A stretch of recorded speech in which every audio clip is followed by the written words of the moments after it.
గొంతు బొంగురు, అలాగే గొంతులో కఫం దిగుతూ ఉండటం, గొంతులో నస, దగ్గు.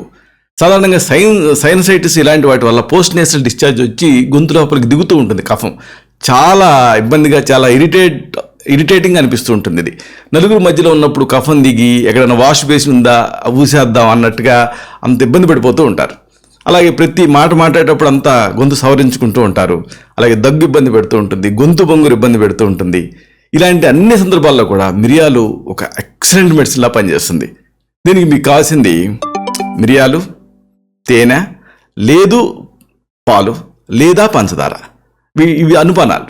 మరి ఎలా వాడాలి వీటిని అంటే, ఒక చిటికెడు చక్కగా మిరియాల పొడిని సిద్ధం చేసుకోండి. ఎప్పటికప్పుడు పొడిని సిద్ధం చేసుకుంటే మంచిది. మీకు పెప్పర్ క్రషర్స్ అని దొరుకుతాయి. 5-6 పెప్పర్ కార్న్స్ పైన పెట్టి తిప్పితే కిందకి ఫ్రెష్ పొడి దిగుతుంది. ఇలాగా ఈ మిరియాల పొడి ఒక చిటికెడు తీసుకోండి. దీన్ని తేనెతో నాకొచ్చు, పాలతో తీసుకోవచ్చు, లేదా పంచదార కలిపి కూడా తీసుకోవచ్చు. రోజుకి 2 సార్లు లేదా అవసరాన్ని బట్టి 3 సార్లు దీన్ని తీసుకుంటూ ఉండాలి. దీంతో ఒక అద్భుతం జరుగుతుంది. గొంతు బొంగురు పోవటం అనే సమస్య తగ్గుతుంది. శ్లేష్మం గొంతుకు అడ్డు పట్టడం అనే సమస్య తగ్గుతుంది. గొంతులో నస తగ్గుతుంది, దగ్గు కూడా తగ్గుతాయి. ఇన్ని గొప్ప ఉపయోగాలు ఉన్నాయి.